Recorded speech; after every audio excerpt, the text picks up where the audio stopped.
G'day, just a quick update this week. It's been a little bit quiet in the brewery. Good beer week. It's fake good beer week. What do I mean by that?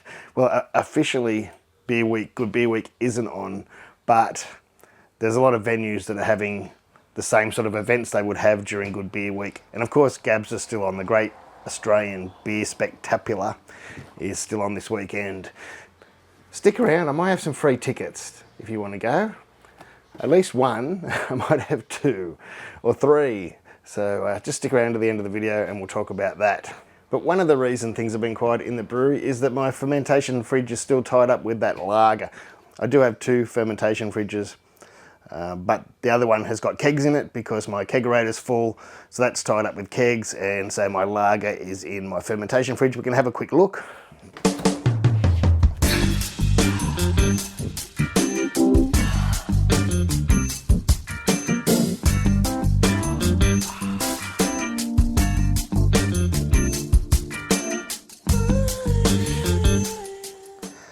So that's just started cold crashing today. In a perfect world, I would have had a second batch ready to go.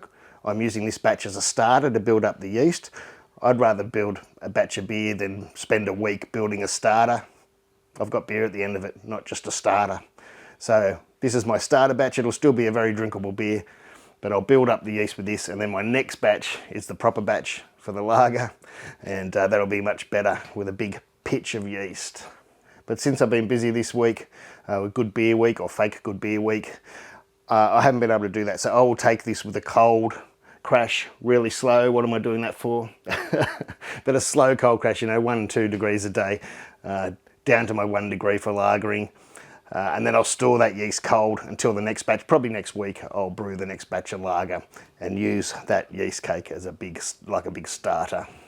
I do have a glycol system here, but it's still in the box. That's another thing that's coming up in the next couple of weeks that I'll put through my stainless fermenters. Talking about Good Beer Week, I have been to a couple of the events. We have Pint of Origin here, and what is this, like a tap takeover of pubs. It used to just be states around Australia. That's why it came from State of Origin to Pint of Origin. But now we have, countries from overseas. So I think there's 17 or so pubs in Melbourne at the moment having tap takeovers for a week.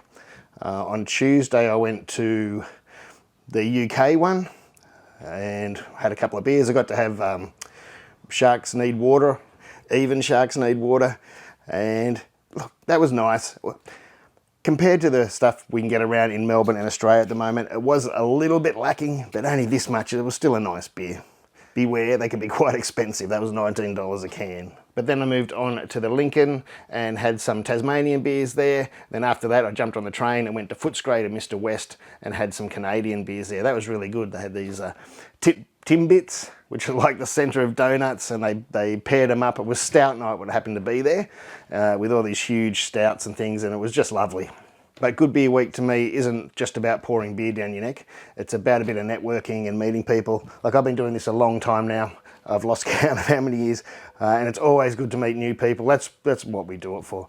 Speaking of networking, when I was at Resin Fest a month or 2 ago, I was sitting out the front trying to get away from all the noise and have a quiet beer, and there was someone else sitting out the front doing exactly the same thing, and we started chatting, and he was one of the blokes from BINTANI. He was the son of the fella that started BINTANI in Australia, the Meddings, and he sent me a pack to have a look. Try some of their ingredients. If you don't know who BINTANI are, they supply a huge supplier, probably one of Australia's biggest suppliers of malts and hops and things to the craft brewery industry and to all the beer industry. They sent me a pack of things to have a look at. He did say at the moment they're promoting some New Zealand hops, and I can see here there's some Nelson Sav.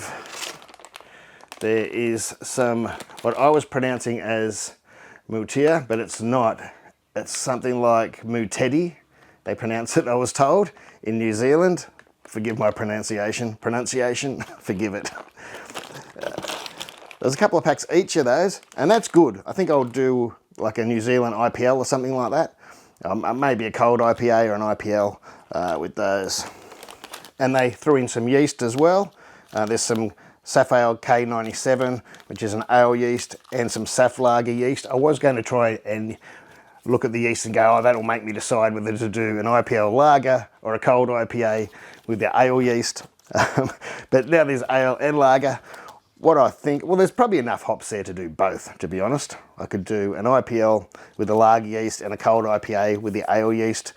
This ale yeast can go down to 12 degrees, so that's perfect.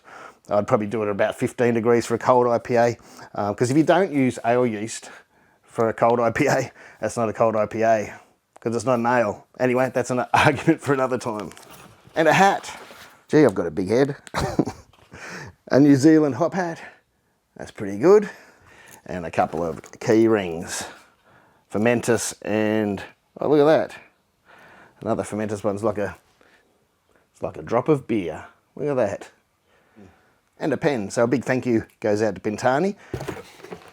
Oh, and I nearly forgot, and a bag of Joe White malt. Not just any Joe White malt. You hear a lot of stories about Joe White. This is the premium stuff. They've been doing it for a good 3 or 4 years now.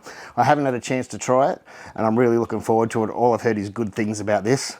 And that's Pilsner malt, so that's perfect for the IPL. It'll go well in the cold IPA too. So a big thank you goes out to the Medding family and the whole crew in BINTANI. This is a bit of a sneak peek again into next week. Nano X Fermenter. I've talked about this box coming for what seems like a couple of years now. But they're finally here. They got all the fittings and parts they wanted to send me with it. That's what they were waiting for. So next week we'll dive into these boxes and have a look at the Nano X Fermenter system. I'm really excited to look at that. So a big shout out and thank you goes out to Sam and the other guys at Cheeky Peak. I think my idea is pretty good about these two hops. But if you guys have used these hops before, especially the Mutedi, let me know if you have an idea or a beer that they go well in, and I'll have a think about it. I am thinking cold IPA with the K97 yeast. As I said, it seems to go right down, well, it seems to work at even 12, but its preferred start is 15, so that's really good. That'd be great for a cold IPA. Don't be trying to brew a cold IPA with lager yeast, because then it's not an IPA, or quike for that matter. I have been talking for years about brewing one of my favourite beers, the Juicy Banger from Blackman's. That's an IPL. I know they use some New Zealand, I'm pretty sure they use some New Zealand hops in that. I could be wrong, but I should ask. Back onto the GABS tickets. Right now, when I record this video, it is Friday afternoon. I was supposed to work today at GABS, but I couldn't. The wife's got the flu, and it is the flu this time, we think, not the other one. So she's crook and off work. The kids have been home from school, and it was just impossible for me to do that today. Though I do have tickets for Sunday. Now at the moment I have 1 spare. There could be possibly 3 spare. So at the moment I'm going by myself, but let me know and get in touch. I'll have a look. I should be able to email you the tickets, but just let me know and be serious about it. I haven't got a lot to throw away. As I said, I've either got 1 or I've either got 3. So just let me know if you're serious and want to go on Sunday. It is 11:30 to 4:30 at the old exhibition buildings in Carlton. I think it's Carlton Gardens, isn't it? Where the flower show is, next to the museum. You know, the big old beautiful exhibition buildings. You've never seen a building like it if you haven't been inside it. It is lovely, and the beers will be great. So that's the Great Australian Beer Spectacular this Sunday. I don't know the date. Is it the 29th? Anyway, this Sunday. Now, if you're already going on Sunday and you want to come up and say g'day, do it. I will be running around like a chook with its head cut off, because usually I go 1 or 2 days, whether I'm working, or I go 1 day and I don't drink and I look around and do the networking stuff, and then the other day I go and drink. This year, because I'm only going to 1 session for a change, it's all happening in 1 session. So there'll be drinking, there'll be networking, and I'll just be running around like a chook with its head cut off. So, but do come up and say g'day and have a beer if you want to have a beer. Just beware. I've been known for making people drink too much and they go home and get in trouble. So hopefully next week we get back into that 4-step mash. Whether I use the Gen 4 or not, or I use one of my other systems, I haven't decided yet, but we'll be doing that step 4 mash for the Rattenhund beer. If you haven't had Rattenhund yet, go and get it. There'll be the setup for the Nano X Fermenter, and either the planning or the brewing of the IPL or the cold IPA, whichever we get decided. Or I might even get a better idea for the, I forgot, Mutedi hops from one of you guys. So thanks for watching.